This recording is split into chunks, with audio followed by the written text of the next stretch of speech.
Hi, gang, it's Adam. And Patrick. Coming up on today's episode, we find out what happens after Happily Ever After in our review of Walt Disney Animation's direct-to-video release, Cinderella II: Dreams Come True. As always, we cover the latest Disney news and close out the show with some quick D. All that and more on today's episode of Gays Do the D. To all who come to this happy place, welcome.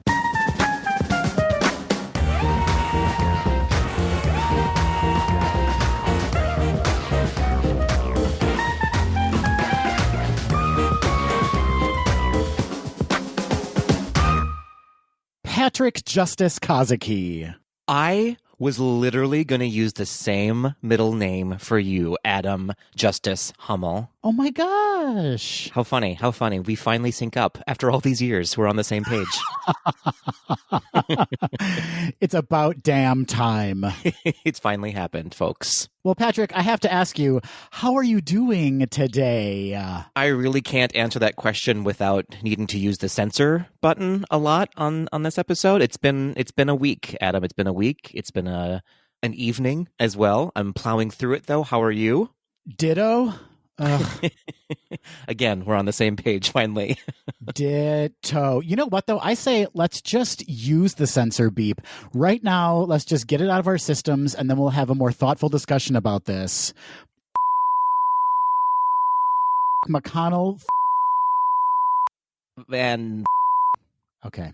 Do you feel even slightly better? Not even a little bit, but it did make me giggle a little bit to think about how much editing you have to do in this episode now.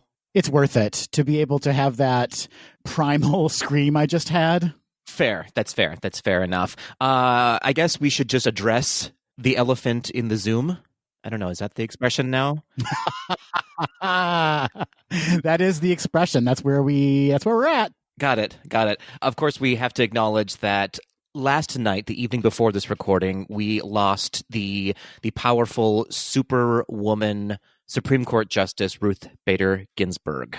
Such a loss for our country and its citizens, and in particular for the women whom she fought so hard for, and for the LGBTQ plus community whom we know she was a champion for. You could blanketly say that she was a champion for all civil rights and freedoms that should be enjoyed by every single American. And we're not going to give up the fight. We are going to pick up where she left off. We're going to carry the torch.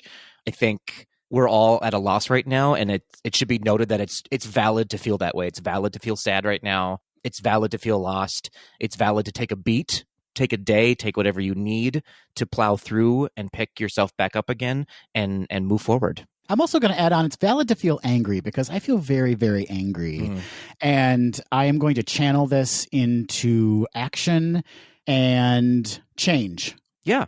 Tweedledee's out there. Now's the time. Now was always the time. Before was the time. Tomorrow's the time. But now specifically is the time. Sign petitions, make phone calls, post links on social media for voter information. We can turn the country around, but we need to do it with our actions, not with our thoughts and prayers.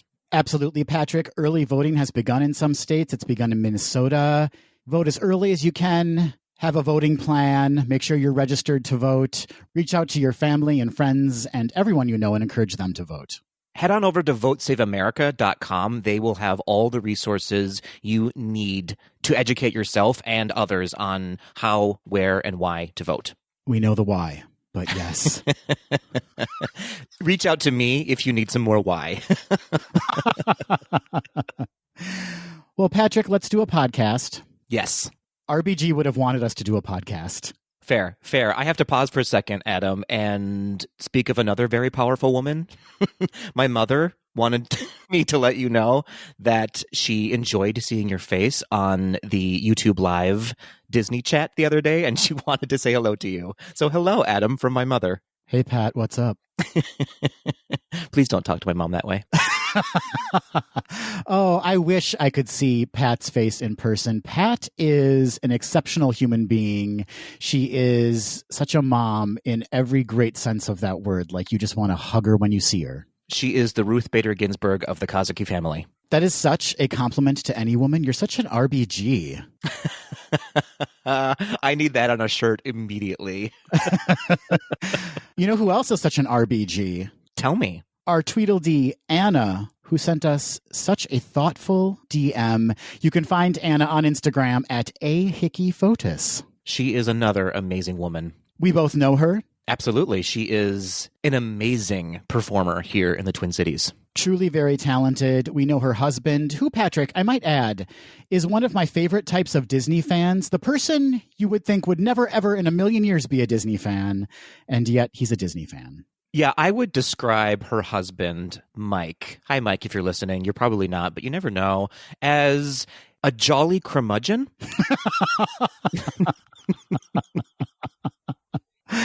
Oh, he is probably like one of the coolest people I've met. And one day I hope to be as cool as Mike. I don't have high hopes for that, but dream big, Adam. I'll keep dreaming, but thank you, Anna, for your very sweet message you sent to us on Instagram. We are so grateful to have you as a listener, and we hope we can hang out very soon. It'll happen. It'll happen. I have high hopes for that.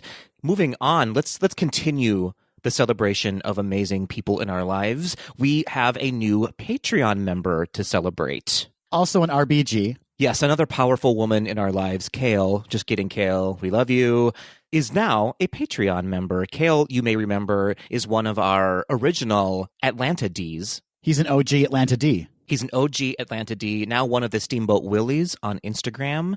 Follow their account if you're not doing so already. But Kale, thank you so much for joining our Patreon family. Kale, thank you so much. I hope you're relaxing today in a caftan.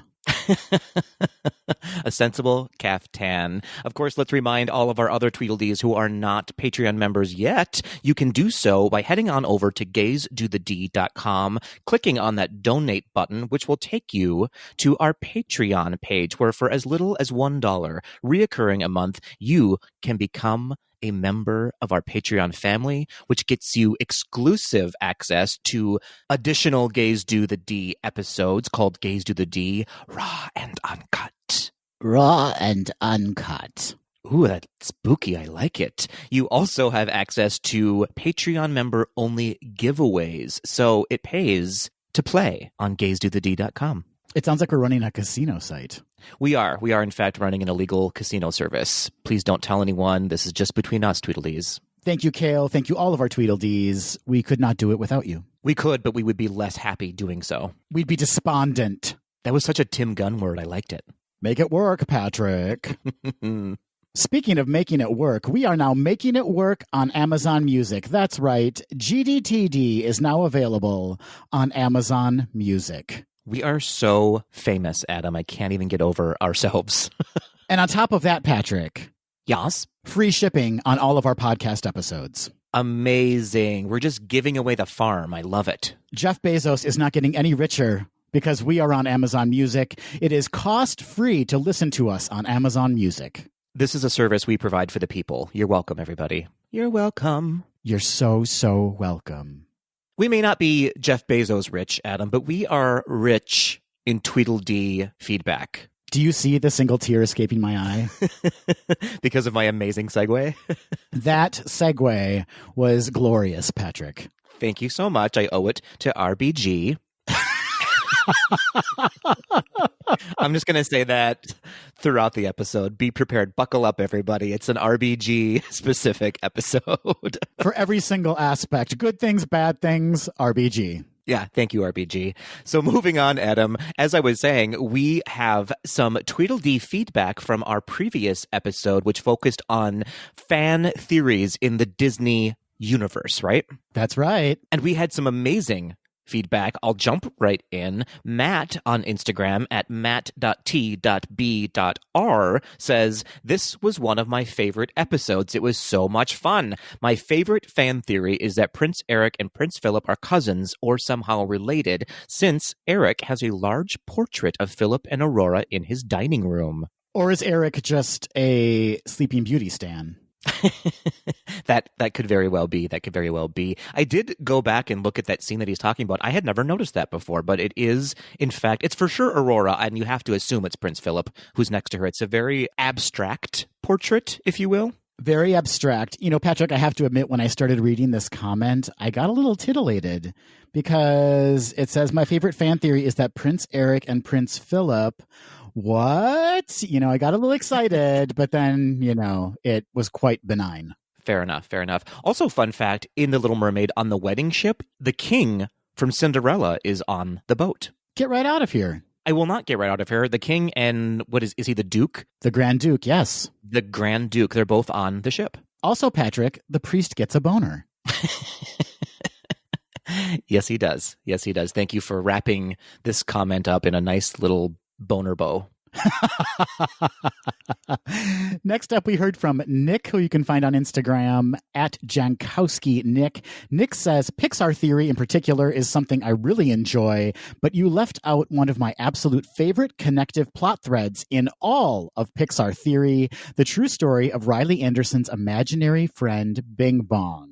I have never made it through Inside Out without crying, without just sobbing at the point where Bing Bong, spoiler alert, sacrifices himself to get joy out of the memory dump so that Riley will have a chance at being happy again.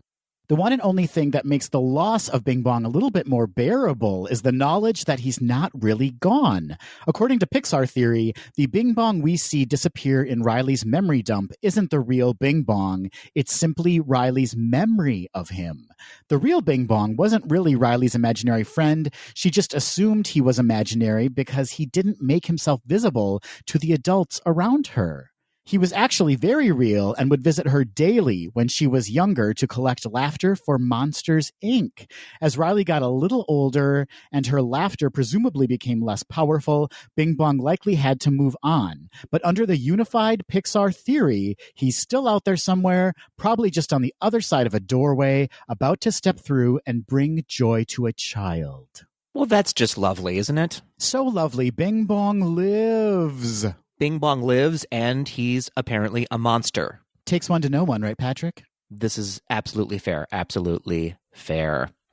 That is a great element to the unified Pixar theory and a really touching element too. And it saves us the mourning. It saves us the true loss of Bing Bong. It does indeed. I should move on quickly before Adam starts crying, which is fine. Own your tears, Adam. Own your tears. They're valid. RBG.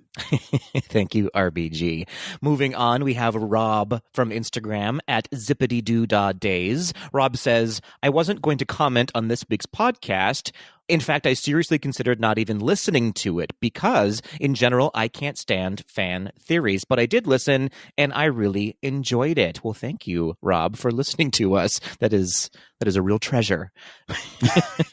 He got there. He overcame his hatred of fan theories, Patrick. It's true. It's really more of a gamble on his end than it is anything else. But he did listen, and he goes on to say, I would like to point out a few things.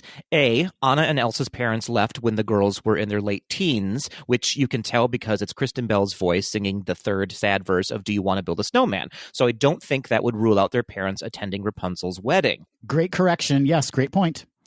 B, the original story of The Little Mermaid could be said to have taken place in Denmark because that's where Hans Christian Andersen lived. But the Disney movie seems to be somewhere in the Caribbean since everyone has an American accent except Sebastian, which further reinforces the idea that it's in the Caribbean. Fair enough. This one falls apart for me a little bit. If I'm understanding it correctly, it's about like accents, and in Beauty and the Beast, how many people speak with a French accent? And the chef in Little Mermaid has a French accent. So, I don't know, Rob, but pat on the back. And C, Tarzan's parents definitely had the baby before being marooned in Africa. They had a portrait of the family with Tarzan's mom holding the baby, which just reinforces that Adam and I have to revisit Tarzan at some point. Yes, but it also kind of butts up against the fan theory that there was a Sears portrait studio on the Jungle Island. You raise such a good point. Such a good point. Moving on, Rob says, and despite my aversion to fan theories, I do have a favorite one. It's regarding Mary Poppins. Rob, I'm beginning to think you're a liar. You actually love fan theories. You have many. many of your own.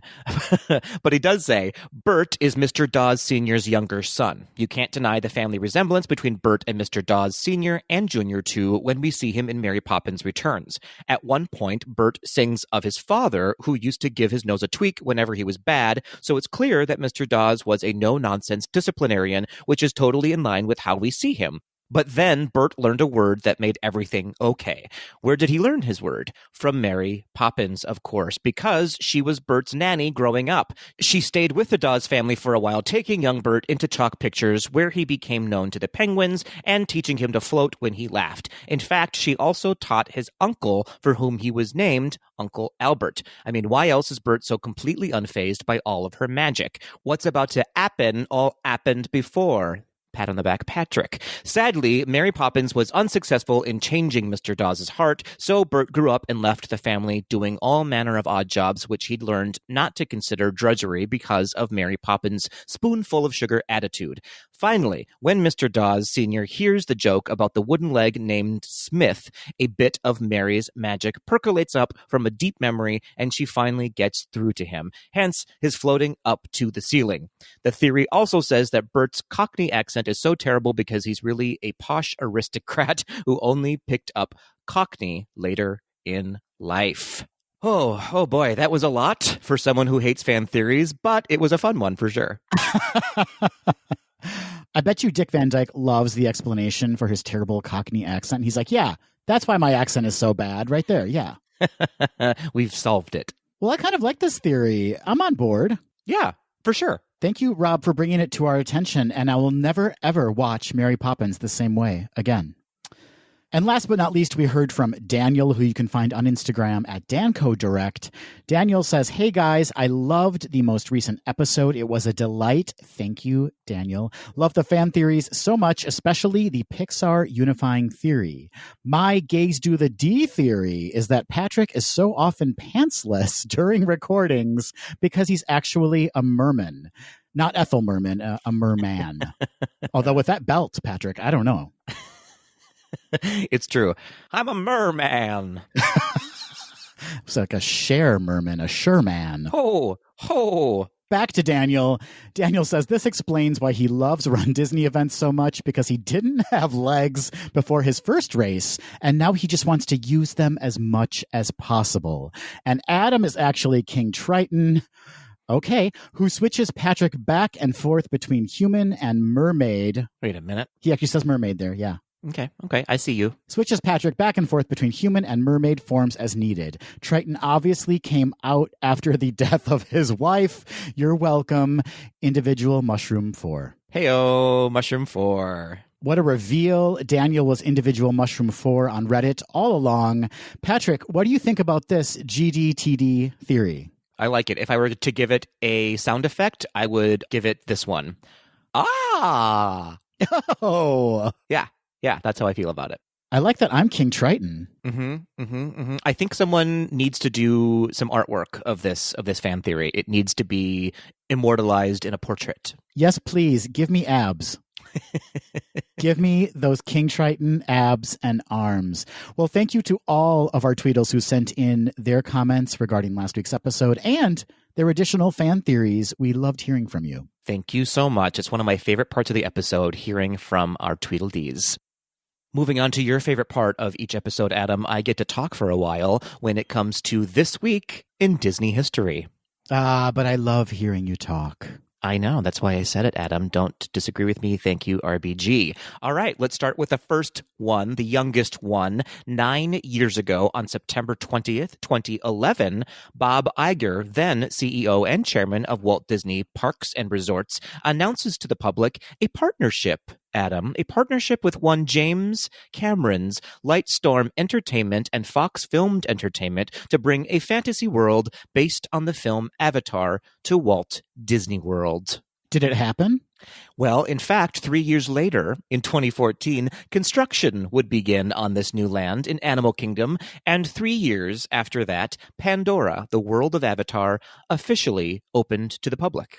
So many trips, so many trips, Patrick, where I would just see the mountains, the floating mountains under construction, and finally it opened and really was such a hit. for not only Animal Kingdom, but for Walt Disney World in general. Oh, yeah, for sure. It changed the game and how they operated moving forward when it comes to new lands and attractions. Also made me a fan of Avatar, not the movies, but the land. That's fair. That's fair enough. You and many others. Moving on, 21 years ago, Adam, on September 22nd, 1999, Epcot had a soft opening for invited guests to the very first viewing of Illumination's 2000 Reflections of Earth. The Nighttime Spectacular then had its official opening on October 1st, which was Epcot's 17th anniversary. The show was supposed to be very short-lived as part of Disney World's Millennium Celebration, but it was so popular that it stuck around for the next 20 years, and they dropped the 2000 from the title, naming it Illumination's Reflections of Earth. The loss is still quite real.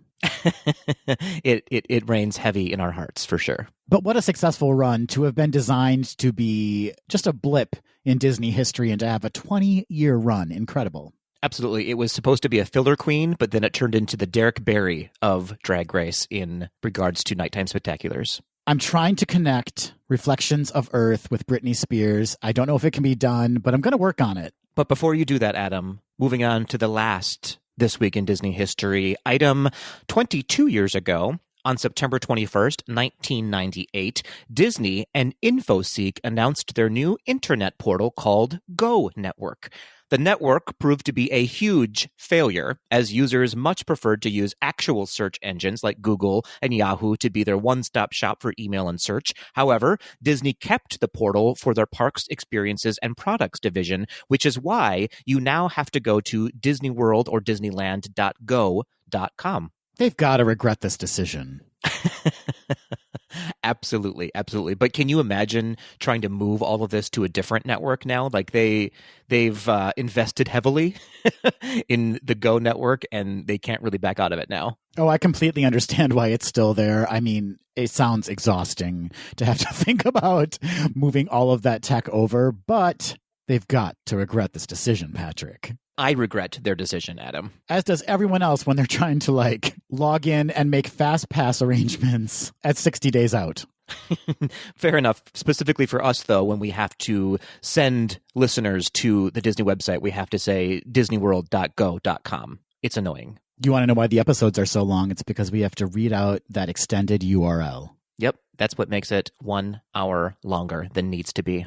Well, what of This Week in Disney History, Patrick? We learned so many things this week. Partnerships, illuminations, go.com. That's right. Celebrations and mistakes. Well, before we head into the news, which is also bound to be a mistake. Huge mistake. Huge mistake. We need to mention that next week's episode will be a Walt Disney episode. Hooray! I love Walt Disney episodes. I had the pleasure of being a contestant in next week's episode. I won't tell you who I went up against, but we certainly had a lot of fun recording the episode, and we know you'll have a lot of fun listening to it as well. I can't wait to re-listen to it and remember who we had on, because I simply have no memory anymore, Adam. It was so long ago. And if you would like to be a contestant in a Walt Disney episode and have the opportunity to prove yourself as a Disney fan and win a fabulous prize, you can reach out to us on social media. That's Instagram, Facebook, and Twitter at GDTD Podcast. Or email us or leave us a voice memo at info@gazetothed.com. And thank you in advance for doing so, because when we have these episodes, it means we get to take a little vacation, Adam. That's right. It means that we are too busy to be bothered to produce a real episode. 100%. That's exactly what it means. So thank you. And now into the news. Thank you, RBG. Thank you, RBG.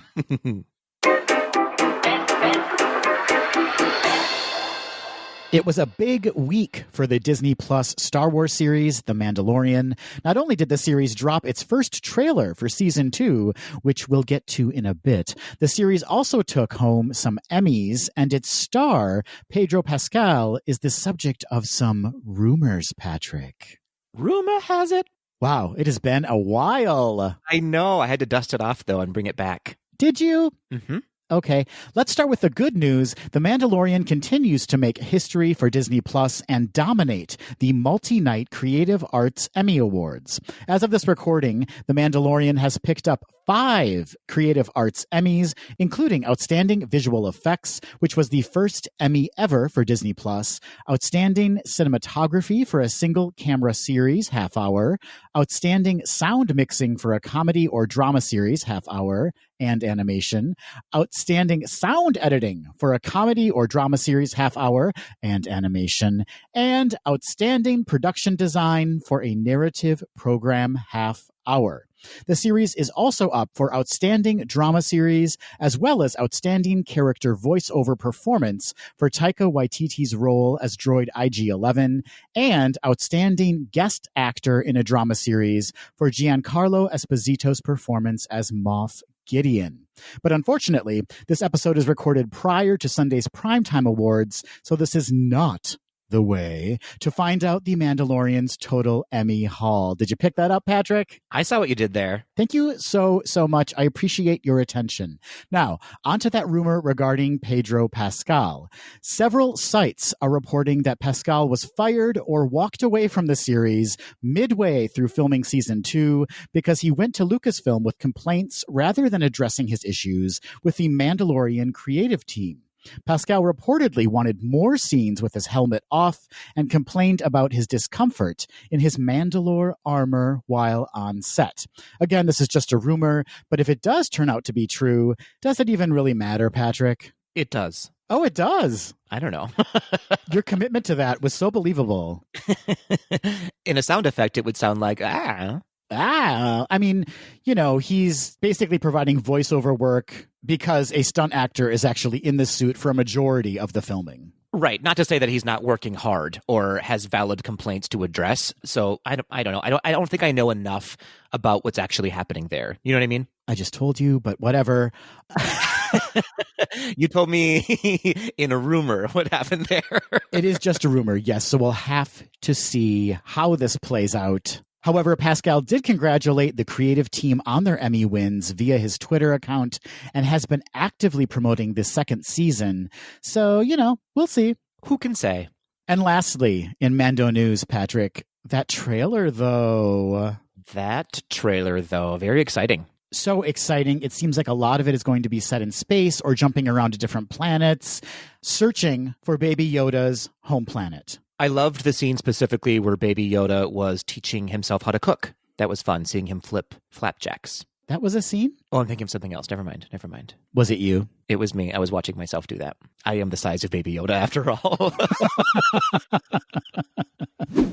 The Disney Parks blog has just launched a new page celebrating Gay Christmas with the Everything Halloween page. The page will serve as a one-stop shop for stories around the Disney parks, including fall, fun, and Halloween-themed Disney magic moments. You'll find pictures and behind-the-scenes stories about the Halloween decorations and the new Halloween character cavalcades. You'll also find cast member stories and a feature on the Dapper Dans returning to the Magic Kingdom as their undead alter egos, the Cadaver Dans. And, of course, you'll be able to recreate favorite Disney treats with a print-at-home recipe like pumpkin bars, pumpkin pancakes, and Jack Skellington cookies. To visit the new site, head over to disneyparks.disney.com/blog and search Halloween. Sticking to the topic of Halloween snacks, a new list of treats has been released for Walt Disney World that will be available in the parks through October 31st. A few of the offerings include Mike Wazowski Dome Cakes at Captain Cook's in the Polynesian Resort, Pop's Potion Cocktail at Pop Century, a candy corn cupcake, that sounds terrible, at the Boardwalk Bakery, a pumpkin spice butter pecan shake at Beaches and Cream, and the Oogie Boogie Worms and Dirt at Aristocrapes in Disney Springs. And, of course, various popcorn stands throughout the parks will have, back by popular demand, the Oogie Boogie Popcorn Bucket and the Mickey Mouse Pumpkin Popcorn Bucket. These are just a small list of the offerings found throughout the parks, resorts, and Disney Springs locations. If you're in the Disney parks during this time, please send us pictures of these Halloween treats and your review of them. Yes, let us know how tasty or disgusting they are. You're talking specifically about the candy corn cupcake, I assume, when you say disgusting. I actually like candy corn. It's garbage. It's garbage candy. No debate. End of sentence. Thank you, RBG. I have a question. I have an answer. If Halloween is gay Christmas, what is Christmas? Valentine's Day. What? I don't know. The pandemic, once again, has Disney rethinking its films meant for theatrical release. According to a September 15th Variety article, Disney will likely delay Black Widow, Scarlett Johansson's Marvel vehicle, which was slated to open on November 6th, according to multiple individuals with knowledge of the situation. The studio is also exploring various release options for Pixar's Soul. As of this recording, the film is still scheduled to release on November 20th, but that is highly unlikely. Variety reported that Disney is now considering releasing it on Disney+. However, a Disney insider disputed claims that Soul was moving to the streaming platform, and Disney has not officially commented with its plans. One factor Disney might want to consider is the success of its live-action remake of Mulan on Disney+. According to Yahoo Finance, nearly 29% of U.S. households that subscribe to Disney Plus purchased the $30 premiere pass to watch Mulan through September 12th, far surpassing other popular and free titles on the platform. During the company's last earnings report, Disney said that the streaming platform has amassed over 60 million global subscribers. Assuming that U.S. households make up 50% of that total base, the data suggests that roughly 9 million users purchased Mulan for $30 a pop. Under that scenario, net profits would pile up to $261 million for the U.S. markets alone, and that's on the conservative side. Bear in mind, Disney keeps 100% of the profits versus a traditional theatrical release where the box office revenue is normally split with theater chains. Furthermore, Sensor Tower, an app download research firm, told Yahoo Finance that downloads of Disney Plus spiked 68% from Friday, September 4th through Sunday, September 6th, the weekend of Mulan's release, compared to one weekend prior. Consumer spending in the app also spiked 193%, Sensor found, which can be attributed to the customers paying the one-time $30 Mulan access fee. To note, Disney has not yet provided any official numbers when it comes to Mulan's performance, although CFO Christine McCarthy said the company is, quote, very pleased with what they've seen so far. So, Patrick, pushing Black Widow out and a potential release for Soul on Disney Plus, would you pay $30 once again to see Soul on Disney Plus? Excuse me, I have a nosebleed from all those numbers. That math was really terrible, but it was great. I would pay that. I'll take it a step further, Adam, and say I would pay that to watch it early on Disney Plus. And then when theaters can open again, I would pay again to see it in the theater. I would say that for Soul, and I would say that for Mulan. You are doubling your dollars, Disney Plus and theatrical releases. I have doubled and tripled down.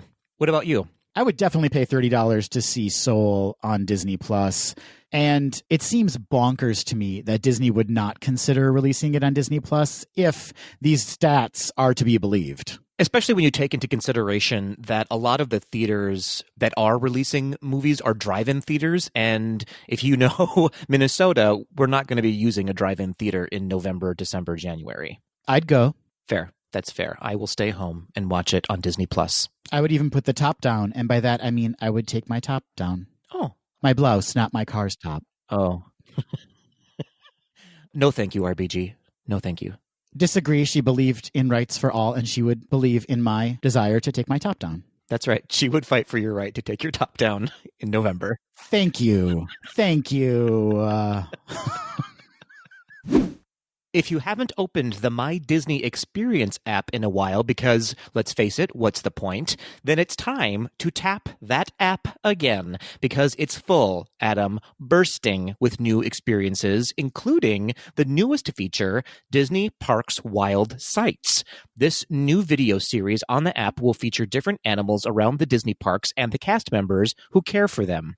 Each short episode will highlight a different animal, and you'll learn about what makes them unique, and you'll hear about the bonds they form with their animal keepers. It's super cute. If you have not checked it out yet, I highly suggest it. I'm conflicted because on the one hand, yeah, animals are cute, but are they cuter than me? I would resoundingly say yes. Rude.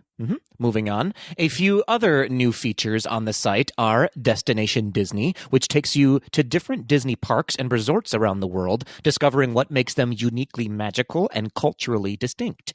There's the Designing Disney Parks series, which features fun facts and stories behind the design, history, and inspiration of Disney parks and attractions. And there's Disney Date Night, which features inspiration for your next at-home date night or family night. All of these series and more can be found on the My Disney Experience app. And for a more in-depth look at the animals living in the Disney parks, don't forget to watch Magic of Disney's Animal Kingdom, which premieres on Disney Plus on September 25th. By all means watch, but if your ego, like mine, cannot handle the fact that animals may be cuter than you, then maybe don't watch. Are you the evil Queen Rebecca of the Animal Kingdom, Adam? I'm the evil Queen Rebecca of any kingdom, Patrick. Fair. That's fair. That's very fair. Hasbro has just released a Disney Villains edition of Monopoly that encourages fans to scheme and steal to make the game extra devious. And how do I know this, Patrick? Because I ordered it. Ooh. According to Insider.com, the new edition lets you play as one of 6 iconic Disney villains: Cruella de Vil, Captain Hook, Scar, the Evil Queen, that's me, Maleficent, and Jafar, with additional villains like Ursula, King Candy, Gaston, Yzma, and even Madame Mim making appearances on the board. Each of the 6 character tokens has a unique ability you can activate during the game. In addition to the character token, you receive a card which tells you your character's power. The powers range from stealing different amounts of Monopoly money to re-rolling the die if you're not happy with your roll. In this game, instead of purchasing properties, you're buying the other villains' loyalties to join your ranks and build the best group of Disney baddies you possibly can. This edition does away with the standard Monopoly bills. Instead, it opts for gold and silver coins decorated with Jafar's snake, no comment, and the Evil Queen's crown. The best addition to the game, according to Insider, are the 16 poison apple cards, a nod to the Evil Queen. Each card helps you advance in the game or mess with your opponents. Other cards let you force a player to move back 3 spaces, pay the bank money, or skip a turn. Both the Chance and Poison Apple cards are full of thoughtful touches, and many of them give nods to popular phrases from other movies, which will make any Disney fan nostalgic. Disney Villains Monopoly is available now and can be purchased from Amazon.com. I love this idea. It sounds like a perfect marriage of the original Monopoly game and the Disney Villainous game, both of which I love. And on top of all of that, Patrick, you can play in 40 minutes or less. I mean, that's amazing. That probably won't happen in my house. Monopoly usually takes 3 to 4 days, and it generally ends in tears. Which character would you want to play as, Patrick? Well, my favorite character in the Villainous games is Prince John, but I don't believe he's a character in Monopoly, so I won't be playing. Oh, that's...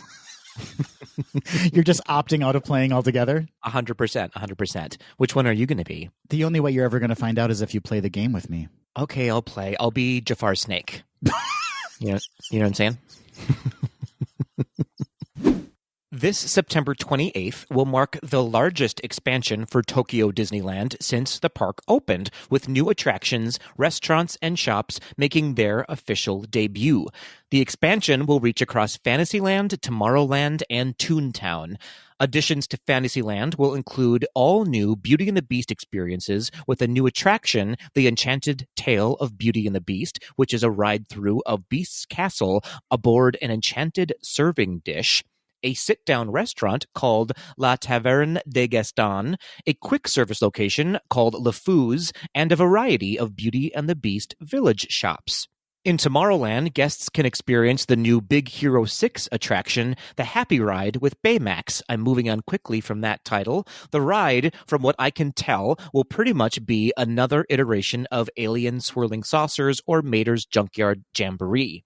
Also popping up in Tomorrowland is an all-new popcorn store. My dreams have come true. The Big Pop is an outer space-themed popcorn store with the Big Bang represented in popcorn. Here, you'll be able to purchase specialty popcorn buckets and one-of-a-kind flavors that will only be sold in Tokyo Disneyland. And over in Toontown, guests will be treated to an all-new character greeting experience at Minnie's Style Studio. What we don't know is how or if this new location will be operational on September 28th due to social distancing measures, but it will be the first location in the park dedicated to all things Minnie Mouse. This new expansion will mark the first Disney Parks attractions to have a grand opening since the parks shut down earlier this year. So, to that I say, omedetou, Tokyo Disneyland, which means congratulations. Yeah, I knew that. Patrick, I need to ride that Beauty and the Beast ride. It looks absolutely beautiful. I really hope it's a hit. I'm sure it will be, and so I hope they'll bring it to either Disneyland or Disney World as well. But more specifically, I need them to bring that popcorn store to Disney World and to my house. Why not get more specific? How about just right to your mouth? Big Bang indeed. You know what I'm saying? I believe the Big Bang refers to an outward explosion, Patrick, and not so much things exploding inside of your mouth. Or I don't know. I don't know what your techniques are. It's not so much a technique as just a free-for-all. It's a free-for-all, Adam. And by that, you just mean anything. Anything. To all who come to this happy place, welcome. Twisting Walt Disney's words, you sick, sick man.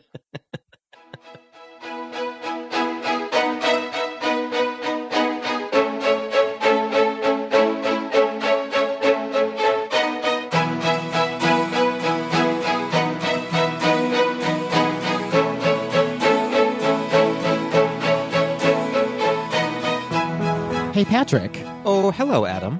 Hello. As we've reported previously on the podcast, 2020 marks the 70th anniversary of Disney's animated masterpiece, Cinderella. Cinderella, Cinderella. That, in fact, is one of the songs in the animated masterpiece. Thank you so much for noticing. And I thought, how can we possibly celebrate this tremendous film that has touched the hearts of so many Disney fans? And then I thought, oh, wait, we've been talking for years now at this point about having a segment on the podcast where we review direct-to-video sequels. And as luck would have it, Cinderella happens to have not one, but two direct-to-video sequels. And so this week, we will be reviewing Cinderella II, Dreams Come True. Dreams Come True, I might rename it. Throw a question mark after that. Sure, why not? No, I'm super excited to visit this movie with you, Adam. I'm a little bit nervous. I'll tell you why. Because, as I said, Cinderella is so special. It's such a beautiful film. It's so well done. And sequels in general, direct-to-video sequels that Disney has produced, make me a little nervous just because I don't want them in any way to sully my experience with the original film. Yeah, I don't mind sequels as a rule, but when I see the phrase direct-to-video, be it a sequel or a standalone, I do get apprehensive. That was far more eloquently said than how I described it, but yes, same.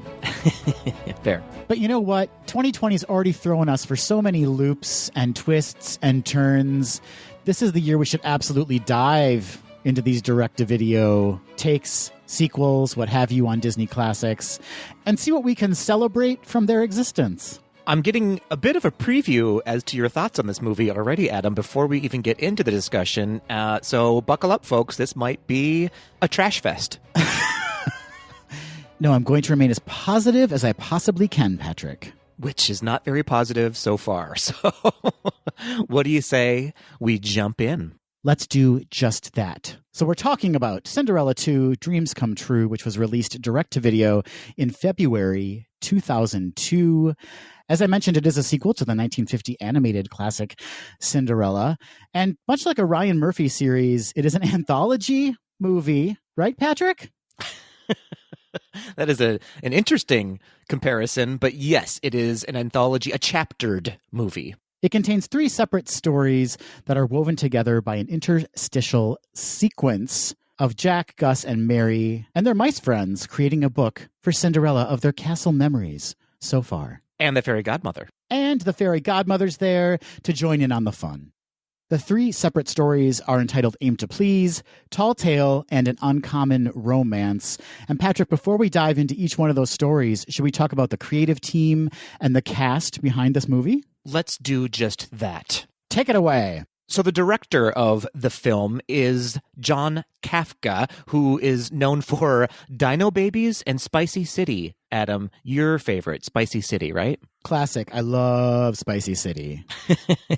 But he's not super well known as a director. I believe he's more of a creative on the animation teams for many movies. That's right. He worked in the animation departments for several kind of prominent animated TV series like Teenage Mutant Ninja Turtles, Rugrats, and Mickey's Twice Upon a Christmas. Did you say Christmas? Christmas. I like it. Disney, take note. A missed opportunity on their part. Indeed, indeed. And then there's one sort of head writer who is responsible for all of the interstitial sequences and for the third story, An Uncommon Romance. His name is Tom Rogers, who was also a writer for The Jungle Book 2, Lady and the Tramp 2, Kronk's New Groove, and the current TV series, Elena of Avalor. A lot of 2s in his past. He had a lot of 2s. He took a lot of 2s for Disney. So as I said, Tom Rogers was sort of the head writer for the film, and he took on, as I said, the last of the chapters called An Uncommon Romance. But there were 2 other writers that were involved, and they helped him write the other 2 chapters, Aim to Please and Tall Tale. That's right. We have Jill Blodevogel. Patrick, is that what we're going with? Sure, why not? Jill Blodevogel, a good friend of the pod.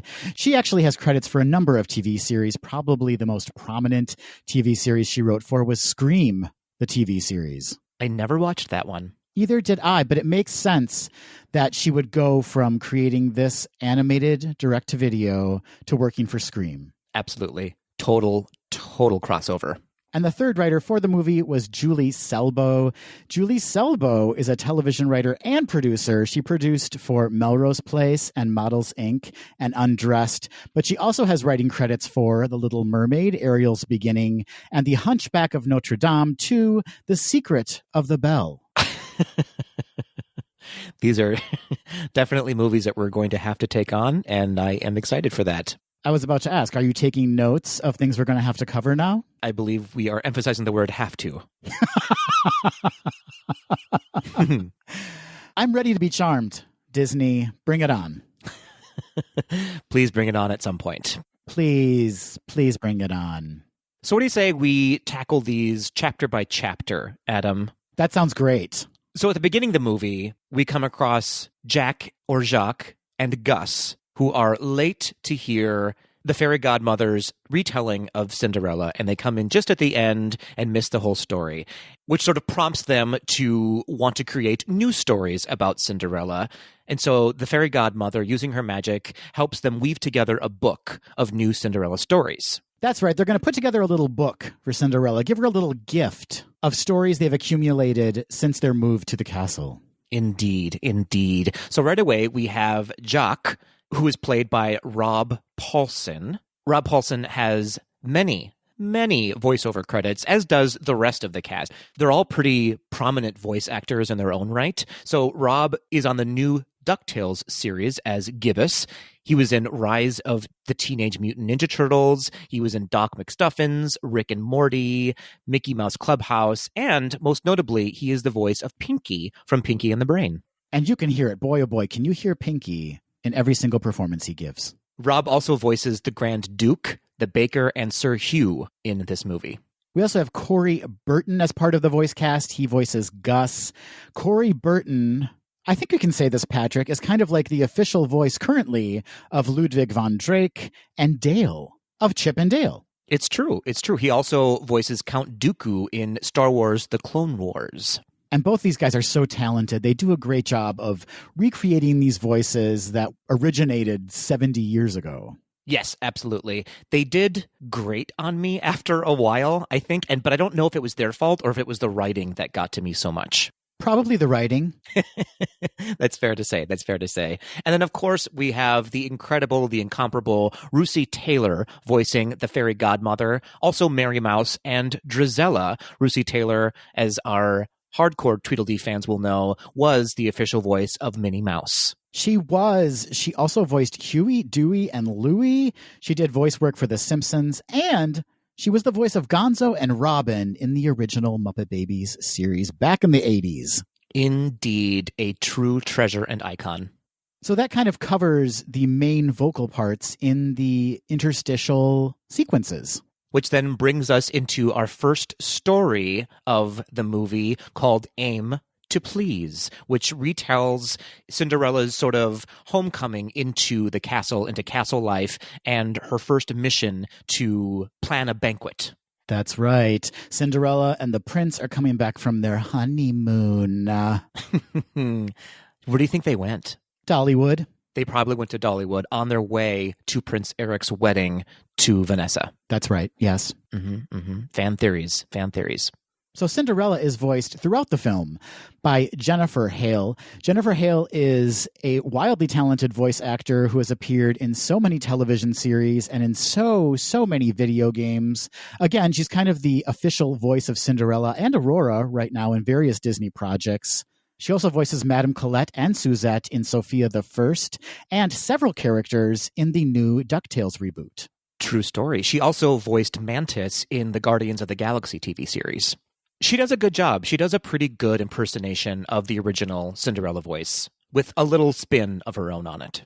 Yeah, it was very interesting. I actually watched Cinderella prior to watching Cinderella II Dreams Come True, and I don't know if that was a smart move on my part or not a smart move. I'll go ahead and answer that. It was not a smart move. Probably was not a smart move because while a lot of these vocal performances are great, they do leave something to be desired when fans like me who grew up watching Cinderella have become so attached to these voices. You know, it's just a little off, Patrick. Something's not right. Yeah, it's hard to compare and contrast a classic Disney movie to a movie that they knew wasn't going to be as popular, so they released it as a direct-to-video release. But I will say that Jennifer Hale does a great job of bringing that warmth to Cinderella. You can hear that in her voice. It's just not the same. We also have the prince, who is played by Christopher Daniel Barnes, who most of our Tweedledees will recognize as the voice of Prince Eric in The Little Mermaid. He was also Greg Brady in a very Brady movie.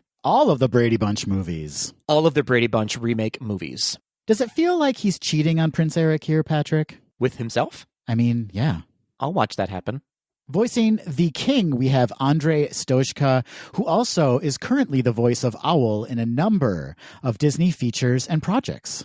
Yes, which I could really recognize. I definitely was like, oh, yeah, that's definitely Owl's voice. It's so funny because as talented as these people are, there's just those certain elements that they can't control. So yeah, it becomes like, oh, I definitely hear Owl in there. It's true.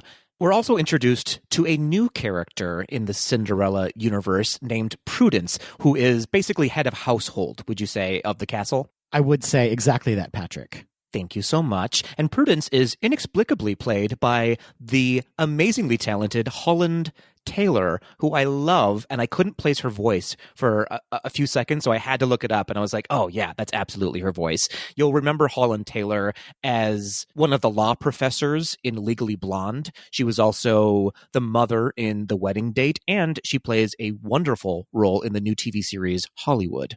She also plays the coveted role of Sarah Paulson's partner. I have one wish, Adam, and that is to attend a dinner party with Holland Taylor and Sarah Paulson. May I be your guest? You may indeed. Thank you so much. Holland Taylor is wildly talented. She's been around. I mean, I remember her being on series when I was a kid back in the 80s and really being drawn to her then. And she has been in project after project after project. I mean, she was in 2.5 Men forever, Patrick. Think of the cash haul she has from that series. It's true. Yeah, she is an iconic actress. And I must say, she actually does a good job in this movie.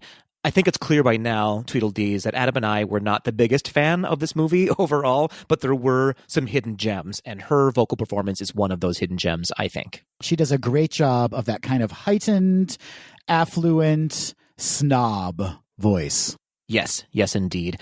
I must say, with this very first story, I came across my My biggest problem, I think, with the Cinderella universe in general, in that they walk this interesting line of a woman's place. Do you know what I mean? Absolutely. First, we have characters not being able to recognize Cinderella for her face, but how she dresses. That's an issue, yes. That's an issue.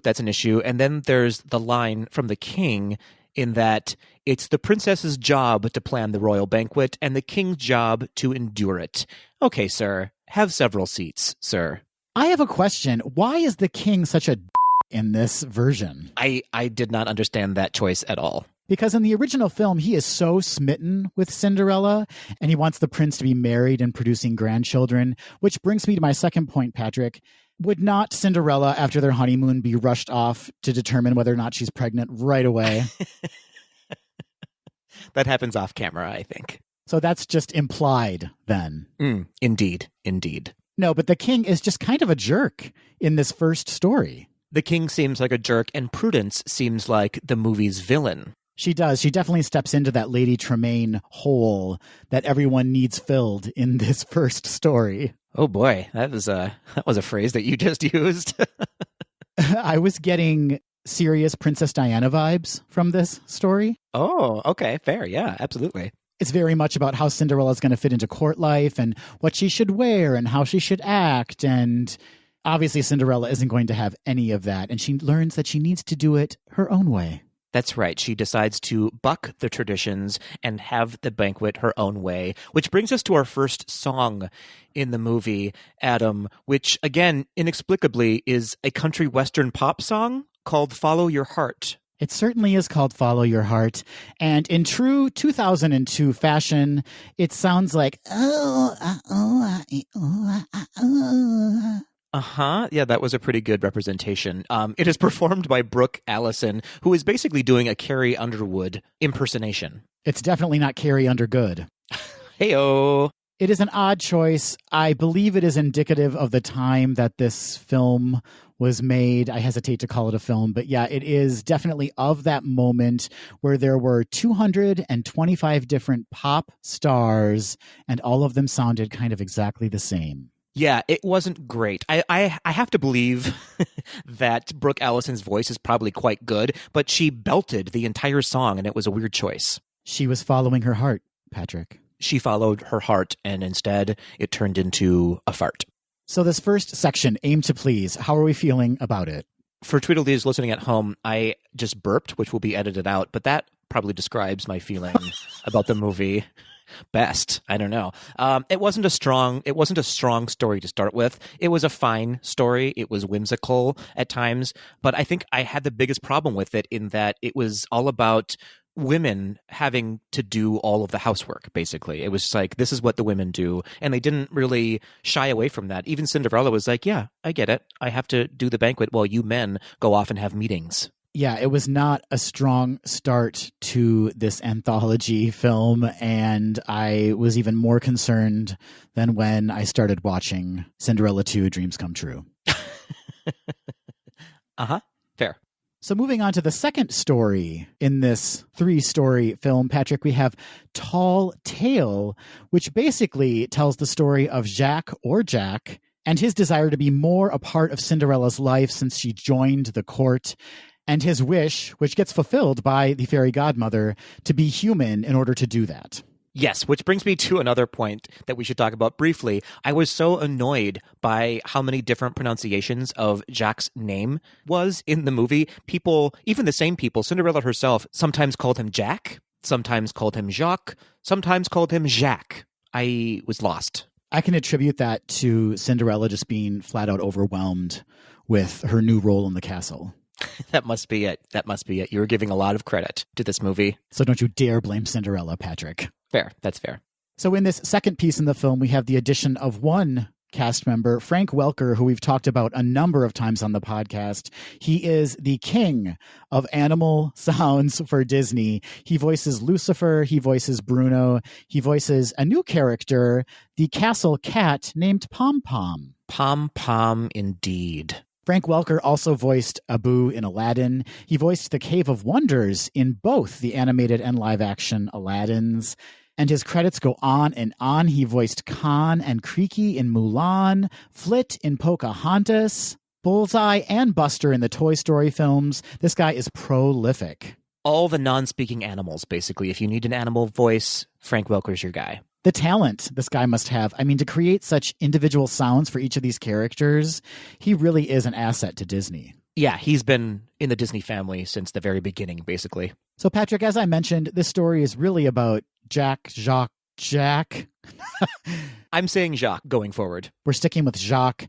This story is about Jacques and his desire to be more a part of Cinderella's life, and the fairy godmother turns him into a human, and it really becomes about his experiences as a human and whether or not it's better to be a man or a mouse. So eloquently put, Adam. Well said. We also get a sort of subplot of Pom Pom seeing Jacques turned into a human and then assuming that he's just made of many mice, I guess. He's made of a tower of mice instead of being an actual human. So Pom Pom tries to eat this human throughout this section of the movie. Very strange. We've all been there, Patrick. Absolutely. I'm not saying it doesn't happen. I'm just saying it was strange for this movie. Strange for this movie. And the subplot of this part of the film is that Cinderella is planning the Royal Carnival, which I gotta say, Patrick, is very advanced for whatever time this takes place in. I mean, they had lights. There were lights at the carnival.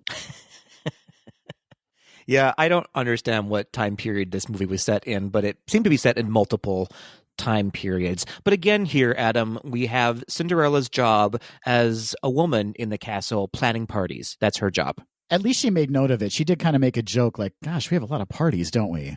Yes, and then they said, stop talking and start planning. Well, who wouldn't say that? I just did.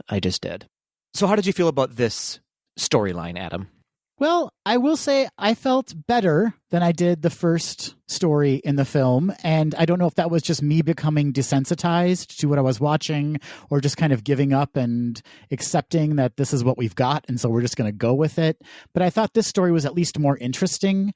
And there were more bits of humor sprinkled throughout this portion. Yeah, this one got a little more whimsical, a little more lighthearted, and added a lot more magic into the story, which I think helped it a lot. And as far as Jacques' storyline, had a better message in the end. You know, it was like, do you want to pretend to be someone you're not, or do you want to be your authentic self? And now that I think about it, kind of mirroring the first story again, but it had a great kind of stronger, more vibrant message for me. Yes, and then we also have the second song in the film, The World is Looking Up to You, again performed by Brooke Allison. Again, what a disaster. The songs are really, truly interchangeable. You could not tell one from the other. Yeah, the messages were kind of the same in each of the songs, and they sounded exactly alike.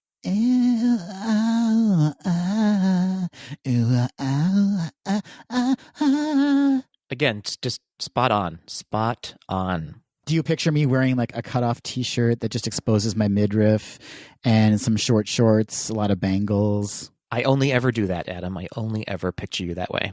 I appreciate you, Patrick. A pleasure. And with that, we come to our third and final story in the film, entitled An Uncommon Romance, featuring Cinderella's stepsister Anastasia falling in love with the town baker. The scandal of it all. The lowly town baker. How dare she? How very dare she?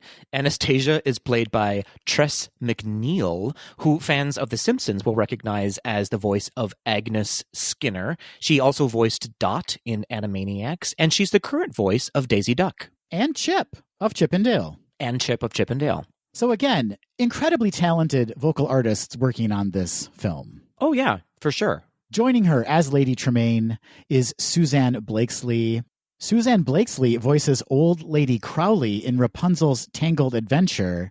She also voices Mrs. Quackfaster in the DuckTales reboot, Wanda in The Fairly Odd Parents, and she provides the voice of Maleficent, Cruella, and the Evil Queen in various projects for Disney. Yes, if you are a fan of Kingdom Hearts, you know her voice very well as Maleficent.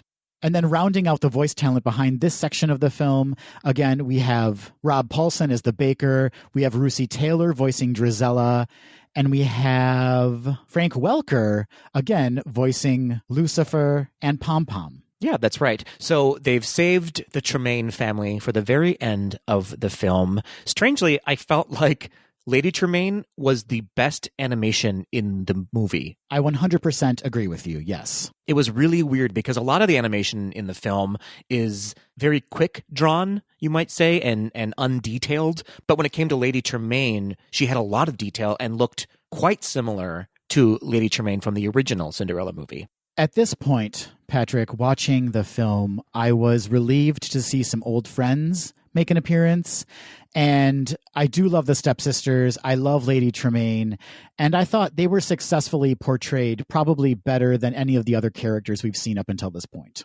Agreed, 100%. I think this was, for my money, the quote-unquote best section of the film. I agree. It's a bit of a redemption story for Anastasia. Which I like. A lot of retellings of Cinderella use Anastasia as sort of the softer side of the Tremaine family, which I enjoy.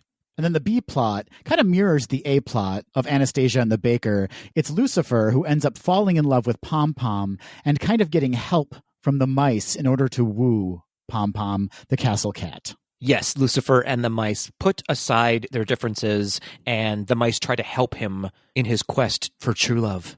In this political climate, Patrick, can we all not learn a lesson from this sequence? Yes, it was very similar to where we are today. So you said that of the three kind of main sequences in the film, this was the one that you thought was the most successful? Yeah, this one I thought could have been the full film. They could have just fleshed this story out entirely and made it the full movie and gotten rid of the other two storylines. I agree. This was the most interesting story. It was fun to see Anastasia kind of take this turn and be smitten and kind of coy and sweet. It was fun to see Cinderella kind of take her under her wing. Again, there were elements of like, here's how you can look better in this portion of the film, but overall the message was there. And I thought of the three, this one had the best sense of humor too. Which overall, I will say, was so unsuccessful in this movie. I don't know if we're spoiled nowadays, but I guess 2002 was a different time. None of the segments of this film had any kind of wink to the adults who may be watching it. It was all very forthright and had these very simple messages. It appeared that the movie was catering only to children and didn't even consider an adult audience. Yeah, it was easily digestible, for sure. It reminded me of a movie that you might put on when you're babysitting some kids and you just want to put something on for them to watch that doesn't necessarily have any substance, but it's just something to put on. And as you brought up briefly, once again, we have this theme of women having to do quote-unquote women's work back then, which I disagreed with. And we have Cinderella even playing this game and telling Anastasia to dress differently and to smile more, which I took a little umbrage with. Well, I've been meaning to bring that up with you, so I shouldn't do that. No, I agree. I need to smile more and talk less. That's absolutely true. You'd be so pretty if you just smiled more, Patrick. Indeed. I've been told that many times. When I was researching this segment of the film and I saw that Suzanne Blakesley, who voices the stepmother in this portion of the film, also voices Old Lady Crowley in Rapunzel's Tangled Adventure, I was like, wow, what a completely opposite, more creative take on how to further tell a story. Like Rapunzel's Tangled Adventure is so charming and funny and has a great kind of head on its shoulders compared to this film. Like it just doesn't quite live up to that creativity. Oh, absolutely. I mean, let's be fair. This was 15 years prior to that happening, but you're right. It's sort of a haphazard movie to have been put together. And let's just flat out talk about that. It was put together. These are segments that were sewn together because they were part of an animated series that was being developed called Cinderella Stories. Which absolutely makes sense. This should have just simply been a cartoon series, a short-lived cartoon series, but a cartoon series nonetheless. I agree. I think it would have been more forgivable to watch knowing that it was a cartoon series and not repackaged as a quote-unquote film. I mean, the animation is rough. It's rough at best, I think. I don't know what they were thinking with the animation. It was blurry sometimes. It was over-exaggerated. It paid no attention to the beauty of the animation in the original Cinderella. These were meant, for a Saturday morning cartoon series, let's say. So I imagine it was a very tight schedule. They were trying to turn these out as quickly as they possibly could with a limited budget, I would guess. I think it was $5 million to produce this film alone.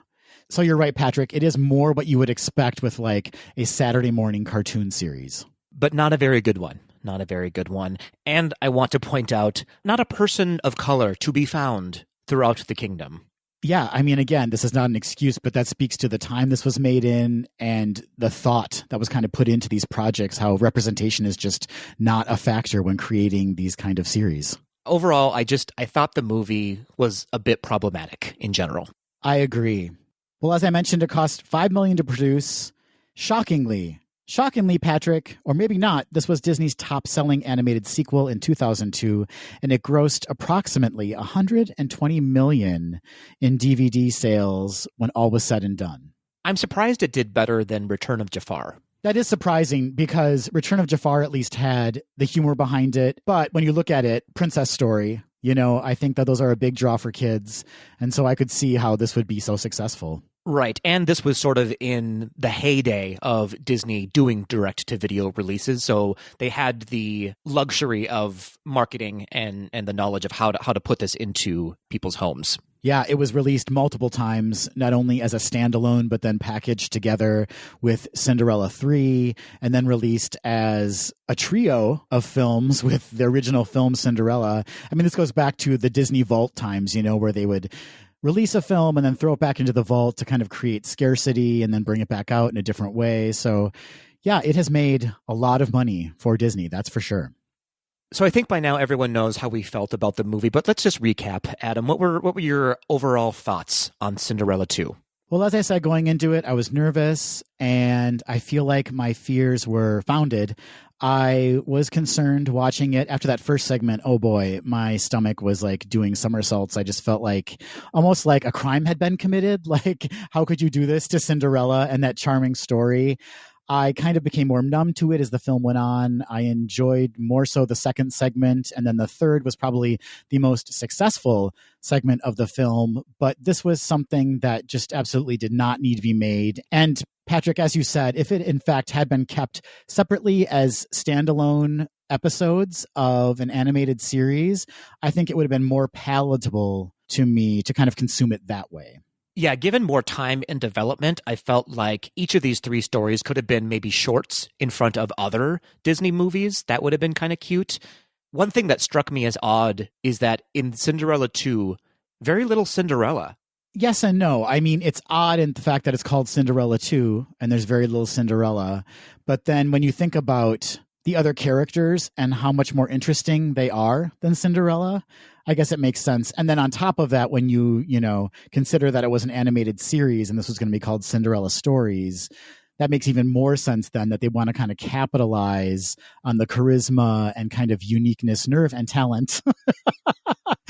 Yes, I went there, of the characters that kind of surround Cinderella. Yeah, I think overall this movie, quote unquote movie, suffered from an identity crisis. Yeah. And I think this is one of those movies that, perhaps if you had been a child when it came out, you hold very close to your heart. I was reading a lot of the comments on the wiki pages and, people were saying, oh, I love this movie, or I absolutely hate this movie. And the ones who truly love it were children when it came out and just hold it dear to themselves because it was such a part of their childhood. Yeah, that makes a ton of sense. I think this movie was juvenile and it was marketed toward children and not to a broader audience. And so I think that's why, having seen it for the first time as a 38-year-old, it just did not strike any chords at all with me. Yeah, I understand that. But there should be something there, right? Like there should be something there that we can latch on to. Again, a little wink to the adults, a kind of joke that is a double entendre or something that gives the adults who have to watch this some kind of joy, and just was not an element in any of the film. Right, but I think that's because it was, as you said, supposed to originally be a cartoon. If you think about the Gummy Bears, not a lot there for adults, only for children, and we hold that dear to our hearts because we watched it as children. That's right. That's right. Except for that one season where they went to that gummy sex club. That was really a shocking twist. Nope, gotta move on. Got to move on. Tweedledees at home, please let us know your thoughts on Cinderella 2. Or don't watch it. Redirect your energy to getting out the vote. You can reach out to us on social media. That's Instagram, Facebook, and Twitter at GDTD Podcast. Or you can leave us a voice memo or email at info@gazedothed.com. So, Patrick, direct-to-video, is this a huge mistake we're making? Yes, it is, but what else are we going to do? I believe that is exactly what the heads of Walt Disney Animation said at the time they decided to release this movie. Yep, what else are we going to do? I guess we have to release it. No, I'm actually excited to dive deeper into the direct-to-video vault because there are some gems in there. There are some diamonds in the rough, if you will. This was not one of them. This was a turd in a sandbox. A turd in a sandbox. Put that quote on the back of the DVD, please. Cinderella's 2. No. But yes.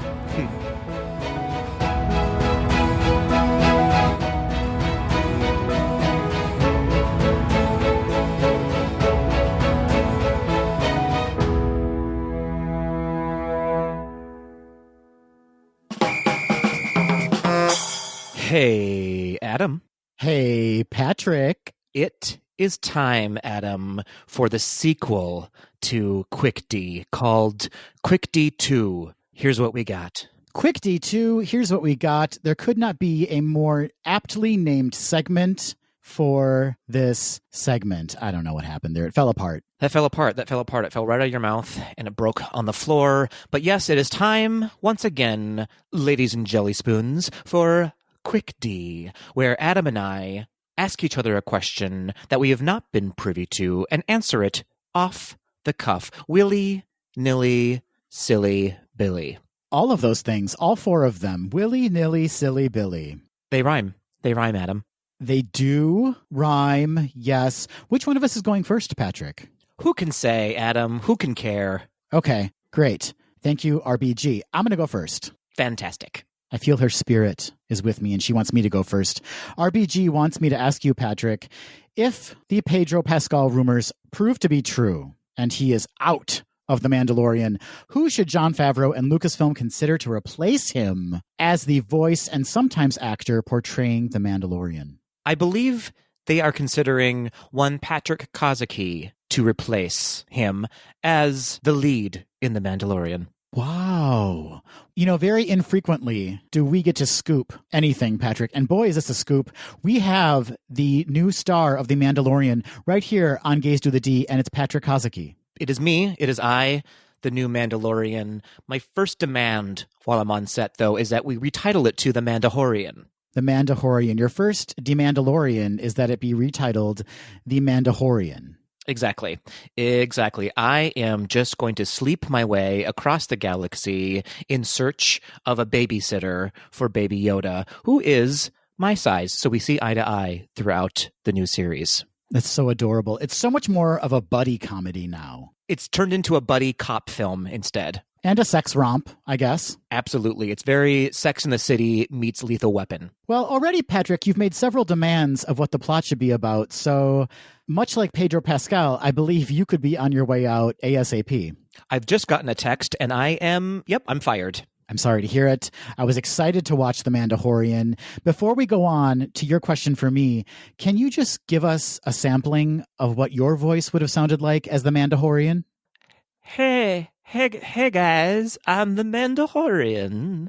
Okay, so a different direction than season 1. A little bit of a different direction. Just a little spice to make it nice. I wish I could see it. I wish you had not been let go. Alas, I have been, thus eliminating the charm of a 5'2" pantsless Mandahorian. What a gift that would have been to Disney culture. It would have been a real big gift. You know what I mean? I don't know what you mean. I don't think it would have been that big. I guess we'll never know. All right, Adam. I have a similar question for you in that it is set in the Star Wars universe. Are you ready? I'm always ready for anything Star Wars. Fantastic. So, Adam, as you may know or have read, that fans are now able to vote on the new lightsaber to be sold at Doc Ondar's Den of Antiquities. And I believe, Adam, there is at least one GDTD lightsaber entered in the contest. Please tell everyone what we have entered into consideration. Oh, I'll tell you exactly what we've entered. Oh, dear. I prefer to think of it less as a lightsaber, Patrick, and more of an accessory. You know how gays love accessories? Indeed we do. A sensible watch, a cocktail ring, a gold chain, or several gold chains around one's neck, falling ever so delicately into one's chest hair. Just tickling the nips. And so, therefore, this is less of a lightsaber, more of an accessory, still shaped very much like, let's face it, a phallus. Lightsabers are phalli.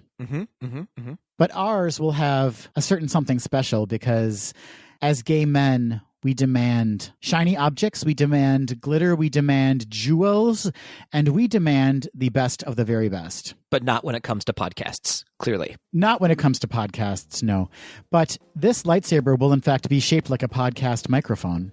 Oh, okay. That is quite phallic. Yes, it's going to have a giant head on it, which, much like a microphone, you want to keep relatively close to your mouth. Covered in jewels, costume jewelry, glittering stones. It seems quite heavy and distracting already, Adam, which I guess could be a description for me as well. No, I was going to say that's me, heavy and distracting. Okay. But now that you said you, yeah, now I can see it that way. Thank you. Does anything happen when you turn on this non-lightsaber accessory? Well, let me ask you this, Patrick. What happens when you turn on pride in a gay individual? I believe Ruth Bader Ginsburg comes out. And you believe correctly. Yes, a tiny RBG rises up from the accessory and demands equal rights for all. What a twist. What a twist. I like it. And for those rights, we say, thank you. Thank you, RBG. Thank you, RBG. I bet she never thought she was going to be in a lightsaber. Let that be her legacy. Henceforth, she will always be known. She emerges from Gays Do the D's lightsaber. That will do it for this episode of Gays Do the D. Thanks for listening. To become a patron of the podcast, visit our website at gaysdothed.com/donate. For a donation of any amount, you can receive exclusive Gays Do the D content and help us continue to bring you the very best Disney news and discussion. Continue the conversation after this episode on Facebook, Instagram, and Twitter at GDTD Podcast, and submit your questions or show ideas to info@gaysdothed.com. Have a great week, everybody. See you real soon.